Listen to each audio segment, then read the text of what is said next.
근데 청년들이 그렇게 쉽게 미혹이 되나요? 나는. 이제 앞서도 그 사기 포교에 포함되는 거지만 길에서 노상에서의 설문 인터뷰입니다.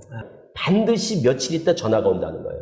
그 전화번호로 며칠 있다 전화 와서 지난번에 이렇게 설문이나 인터뷰 응해 주셔서 감사합니다 라고 딱 전화가 왔다. 그러면 그건 100% 신천지입니다. 그러니까 청년들이 이제 길에서 귀찮을 텐데 대부분 그런 어떤 착한 청년들은 맞아. 그러니까 그거를 딱딱 걸리는 거예요. 근데 그런 친구들이 마음이 되게 약한 분들이 이제 더 많이 걸리는 거죠. 거기 빠지는 현상은 이것은 저희들은 이제 병적으로 본다는 거죠. 이게 뭔가 영적인 어떤 병적 현상인 거죠. 그래서 중독이 돼서 교리에 취해서 완전히 세뇌가 되면 마치 환각 상태에 빠져 있는 사람을 보는 것이라고 생각하시면 돼요. 또는 중독된 상태. 그러니까 자기가 자기를 컨트롤할 수 없는 상태란 말이죠. 그래서 현실적이지가 않아요. 전혀 비현실적인. 그래서 과대 망상증 같은 증상을 보이는 거예요. 응? 그러다 보니까 현실하고 전혀 괴리된 그런 생각을 하게 돼요. 그러니까 이제는 뭐 이제 뒤에도 또 나오겠지만 완전히 그 교리에 사로잡혀서 뜬 구름에, 그러니까 구름 위에 떠 있는 것처럼 사는 거예요. 이 어떤 사람. 만족도가 있는 거네요.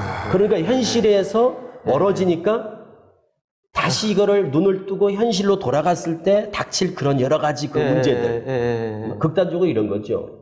거기는 한국말이 세계 공통어가 된다 그런단 말이죠. 이 한국어가. 그러면 쉽게 말해서 영어로 스트레스를 받는 친구들한테는 영어에 대한 어떤 그 어학에 대한 그런 것에 대한 해방을 누리겠죠. 그러니까 이런 식이죠. 그러다 보니까 그런 데서 다시 현실로 돌아간다는 것에 대해서 그 아주 그들은 그 두려움이 있는 거죠. 그러다 보니까 더 한 번 빠지면 나오기가 점점 최근에는 어려워요. SNS나 텔레마케팅이 청년들에게 많이 포교가 되고 있고요. 노량진에 가면은 공시생들만 노리는 신천지, 대학로에 가면 연극하는 사람들. 그러니까 여기에 맞춰서 진행하는 것도 아주 탁월합니다. 아니, 이분들 인터넷팀, 법률팀, 하여튼 굉장히 조직적이니까. 그러니까 이게 지금- 모양을 다 바꿔가면서 예. 이제 하니까 더 힘들군요. 예. 이 양파 껍질도 아니고 까면 깔수록 진짜 씁쓸해집니다. 정말 이게 까야 되는데요. 아, 탑 3로 한번 넘어가 보겠습니다. 비유풀이 성경을 왜곡해서 해석하는 그런 현상인가요? 네. 그러니까 기본 베이스에 아예 비유풀이를 통해서 궁극적으로 신천지가 가르칠 이만희, 또 신천지, 뭐 육체영생, 왕 같은 제사장, 이제 그들이 마지막 결론적으로 제시할 것들을 아무런 거부감 없이 받아들일 수 있도록 사전 정지 작업을 하는 거예요. 마음밭을. 그렇죠. 그래서 미리 싹 이렇게 비유풀이를 통해서 성경관을 왜곡시켜 놓는 거죠. 한마디로 신천지식의 안경을 딱 맞춰주는 그 안경이 비유풀이다. 어떤 것이 있을까요? 그래서 성경을 다 이제 그런 시각으로 보게 만들어요.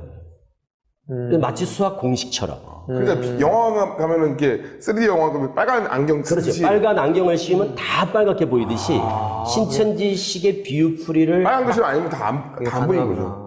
세뇌를 시켜놓으면 성경을 볼 때마다 다 그렇게 보이는 거예요. 그러다 보면 이제는 그 공식에 입각해서 성경을 딱 풀면 우리는 이제 보통 그런 공식을 갖지 않고 또는 그런 시각을 갖지 않고 그냥 바른 우리 성경관에서는 성경을 열면 구약도 예수님, 신약도 예수님 이렇게 답은 예수님으로 딱 떨어지게 되는데 이제 그 안경을 끼고 이렇게 보면 구약은 예수, 신약은 이만희 이렇게 결론이 난다는 거죠. 그러니까 그렇게 답이 떨어지도록 공식을 잘 짜 맞춰 놓은 거죠. 인위적으로.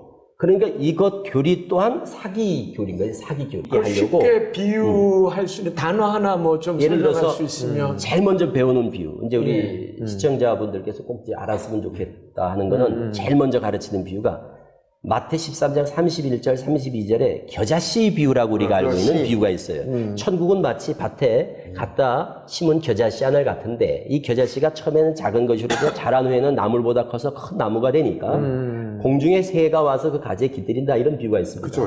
그거를 신천지는 단어 해서 조각조각을 내는 거예요. 씨는 말씀, 밭은 사람의 마음, 나무는 사람, 새는 영 이런 식으로 몇 장 몇 절, 몇 장 몇 절, 몇 장 몇 절, 몇 장 몇 절 영어 단어 공부하듯이 그렇게 성경을 다 갖다 인용해서 풀이해서 요거를 마치 딱 퍼즐 맞추듯이 맞네. 그렇죠. 이렇게 되는. 단어 하나하나를 풀어서 그걸 가지고 딱 맞춰서 풀어내면 천국은 씨를 곧 말씀을 들은 사람이 거듭나서 그 거듭난 사람한테 영이 와서 깃들이는 것이 천국이다. 그래서 씨는 말씀, 나무는 사람, 새는 영 그럽니다. 비유한 새는 영. 그래서 나무에 새가 깃든다는 것은 사람한테 영이 임한다는 거다. 이렇게 해석을 하는 겁니다. 그러면 이것이 듣는 사람들이 에이 비유는 저렇게 푸는 게 아니지. 이렇게 이거를 뭔가 거부감을 갖는 것이 아니라 너무너무 성경적이다라는 느낌을 갖는다는 그러니까 거죠. 그걸 성경을 인용하니까 하나씩 성경을 인용하는 것으로 성도들은 매우 성경적이다라는 어떻게 보면 착시현상을 불러일으켜서 속이는 거죠. 그리고 또 하나만 더 이건 중요한 거니까 신천지가 비유한 구름, 그러니까 재림을 얘기할 때 구름 타고 오신다 하는 건 우리 많이 들어보셨을 거예요. 그럼 예수님이 구름 타고 온다고 할 때 이게 신천지뿐만 아니라 모든 교주가 있는 이단들은 구름을 비유로 푼다는 거예요. 그런데 신천지는 다른 이단과 달리 구름을 대체적으로 육체 이렇게 푸는데 신천지는 그 부분에선 달라요. 달리 뭐라고 푸는가 하면 구름은 영 이렇게 풉니다. 구름을 영. 그래서 구름 타고 온다는 것은 예수님이 영으로 재림한다는 것이다 이렇게 해석합니다. 그래서 영으로 재림한 예수님이 어디 와 계시냐? 이만희 교주에게 임했다. 그러니까 예수님이 영으로 온다라고 얘기해서 한 육체를 택하여 그에게 역사한다고. 그래서 교주를 내세우려고 예수님의 재림을 영적 재림이라고 얘기하기 위해서 구름을 비유로 푸는 거죠. 참 재밌는 게요. 이 이만희 그분 교주님 있잖아요. 과천 5단지에 산다고 얘기했는데 예수님이 5단지에 있는지 몰랐네요. 제가 5단지에 가가지고 예수님이 5단지 있대요, 여러분. 5단지 거기 계시고 5단지 값 많이 올라야겠네요. 근데 뭐 삼겹살도 구워먹고 다 하실 것 같은데 예수님이 그렇게 한다는 걸 처음 들었는데 항상 한 번만 더 확인해 주시고 종교 문제는 한 번만 더 검증해달라는 부탁을 드리고 싶고요. 교회적으로는 요즘에 유치원이나 어린이집을 만드는 이단도 있고요. 초등학생들만 미혹하는 이단들이 20년 이상 지금 초등학생들만요. 그리고 우리 지연 형제 우리 아이들이 대안학교에 있지만 대안학교까지 이단들이 만들고 있거든요. 너무 많아요. 그리고 중고등학교 요즘에 상담 받아보면 하나님의 교회라고 하는 이단 아이들이 포교가 많고 고3에서 대학 갈 때가 이단에 제일 많이 빠져지는 때인 건 예비 청년의 때이니까 이런 실질적인 이야기를 들을 수 있는 교회의 역할이 저는 가장 중요하다고 생각합니다. 좀 어려운 질문이 될지 모르겠는데 지금 신천지가 쓰는 단어 몇 개 조금 저희가 숙지할 수 있게 한 서너 개만이라도 좀 가르쳐 줄 수 있을까요? 정말 많이 쓰는 단어, 이 단어 조심해라.